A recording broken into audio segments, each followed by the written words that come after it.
Alrighty, everybody. So now we got 5 big changes to PvP in Wrath Classic. Now, don't know what these changes are. We're here to find out. I pretty much know what all these changes are, but we're here to watch it anyways.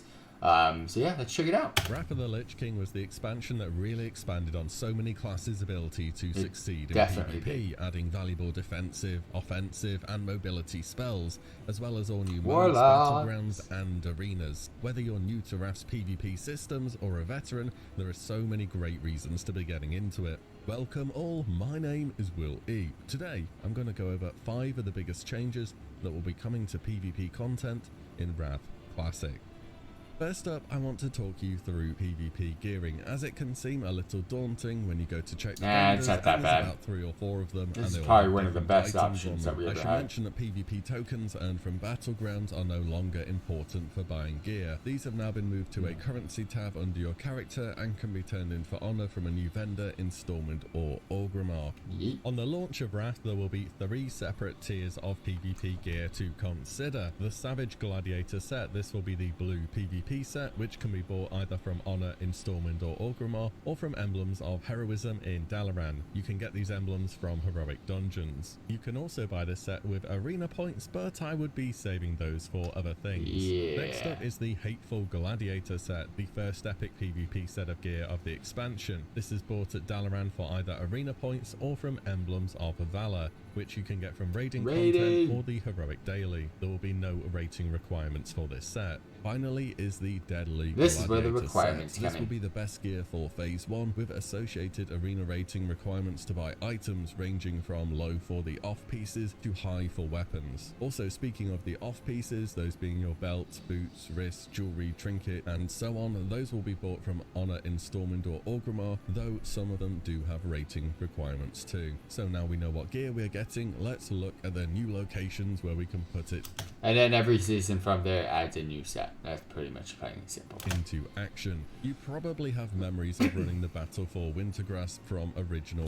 You can get some different PvP gear from here as well, so that's kind of cool. Wrath, and if you intend to make new ones, Classic has a slightly revamped version that should still give you that huge scale PvP experience you are after, because Wintergrasp has changed a little. It's still a 120 versus 120, but now it's treated as a cross-server battleground instead of an open world one, though you will still queue from being active in the zone or from an NPC in Dalaran shortly before combat begins. As for the battle itself, not much has changed there. Siege vehicles made at various outposts throughout the zone are used to attack defensive points. The defenders themselves have the high ground advantage and turrets at their disposal, and the battle will last 30 minutes. If the attackers successfully destroy the outer defenses and capture the relic, they will be declared the winner.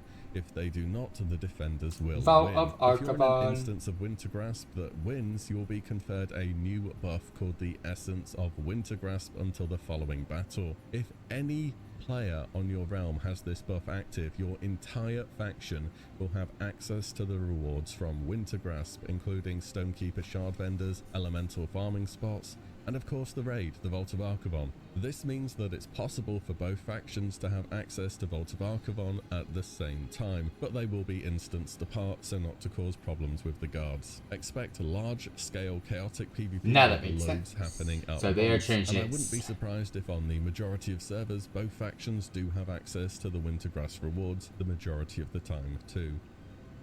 There will also be 2 new battlegrounds released throughout Wrath Classic, Strand of the Ancients and the Isle of Conquest. We'll cover Strand first, as it will be available from launch. This is a 15 versus 15 battleground and takes on what will become a familiar trend.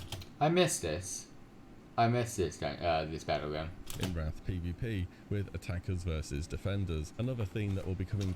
I don't get why they got rid of it. Just don't put it into the freaking rated. Why do you get rid of it? Will be vehicle combat. Non-arena PvP has a little bit of vehicle combat all over the At least allow people to continue to specific queue for it or some shit. Place. Attackers begin on the beach on foot with nearby siege vehicles. Their goal is to destroy 4 separate sets of doors which house the goal for the battleground, the relic. The vehicles themselves are the most efficient ways of taking out the doors, though engineers can bring a variety of explosives to help out. The defenders, similar to Wintergrasp, will have that bomb looks like it didn't do shit. Of gun turrets, favourable respawns, and again, the high ground to their advantage. After the attackers capture the relic, the sides will swap and they will begin their defence. Whichever team captures the relic fastest will be declared the winner, and if neither team captures, it'll be a draw. Each round lasts a maximum of 10 minutes, so 20 minutes total for this particular battleground. Strand of the Ancients is also part of the new meta achievement, Battle Master. This involves completing all the various achievements inside of a few different battlegrounds. You can very much make a start on this now with the existing content, but remember to add Strand to the list when Wrath launches. Releasing later in the expansion is the second new Wrath Classic battleground, which is much larger in scale and player capacity. The Isle of Conquest is a huge 40 versus 40 battle between Horde and Alliance, and is quite familiar to one of the shittiest battlegrounds ever. However, it's still cool. How objectives in Alterac Valley work, with plenty of side capture objectives that will allow players to gain resources and control various siege vehicles such as siege engines, glaive throwers, and even manning the big guns on an airship. These vehicles are used to break down one of the outer gates and expose the enemy keep. If your faction defeats the enemy general, you will be declared the winning side. If not, the first side to reach 0 reinforcements remaining will lose. Expect a lot of skirmishes along the side to control vehicles, or maybe everyone will just pile the flag in the middle at the start. I may have been guilty of doing this. There's plenty more Wrath Classic content on the way, so do remember to subscribe so you don't miss out on future uploads. There are also 2 new arenas that are added in Wrath of the Lich King to expand the pool of available content. First up, the Dalaran sewers, which are even visible from inside the actual subzone sewer inside Dalaran. This close quarters arena has players starting inside 2 drain pipes opposite from one another, where you'll get catapulted out if you wait around for too long. Unlike later versions of Dalaran sewers, there are no stairs at the side of the arenas where the boxes are located, which makes classes with knockbacks particularly strong here. In fact, apart from the boxes and the 2 levels of the arena, the only other source of line of sight is the central drain that will knock players back when it activates. And if you thought Dalaran sewers was close quarters PvP, well then let me tell you about the other new arena, the Ring of Valor. This is one of the most uniquely designed arena maps in World of Warcraft due to the sheer volume of environmental hazards. There are pillars that raise to create line of sight and give casters a huge advantage if they can get up there without a melee being able to follow. Flame walls also come up, dealing damage and reducing the total play space. Oh, and also, not to miss it out, both teams start practically on top of each other. The Ring of Valor often sees very fast-paced games due to close proximity and lack of line of sight. Aside from all the new content, there's going to be a bunch of changes to PvP to improve competitive edge and general quality of life. I picked out 4 things in particular which I like. Your arena rating will now be moved to a personal format instead of a team one. This also means there is no need to create an arena team or to have to constantly form and drop teams all the time as your situation changes or you want to play with different people. Now you just create a group with however many others you want to queue up with, those being between 2, 3 and 5. Join the queue of the Battle Master and you will be match made into a game. Next is the removal of Heartbeat Resist from Wrath of the Lich King Arena. This has been a feature of PvP since Classic has existed.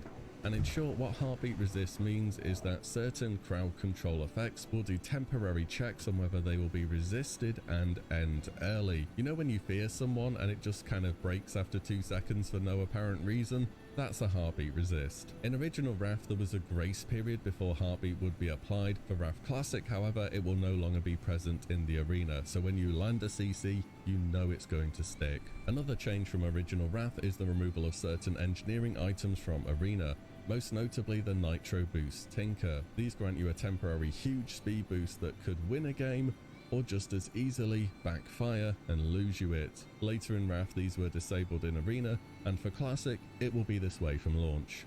And if you are good enough to be able to push the super high ratings, I have some good news as well, as arena titles and achievements, including the Gladiator mount of course, will be added to the 2v2 bracket for Wrath Classic. Yay. This was not the case in the original game, but 2s has consistently been a super popular bracket for TBC, so it feels as though it makes sense to continue rewarding the best players in this area. There we have it, 5 of the largest changes. So much easier to do 2s than 3s. Classic PvP. But it is nice to be able to do 5s. For Gladiator or just wanting to take part in a chaotic 120 versus 120 Wintergrasp, Wrath PvP has a loads to look forwards to across the board. We hope you enjoyed this video, subscribe for more Wrath Classic content, and we'll see you in Azeroth. Yeah. Subscribe to for more Wrath Classic content at youtube.com/FTWitachi plays, and I'll catch you all next time.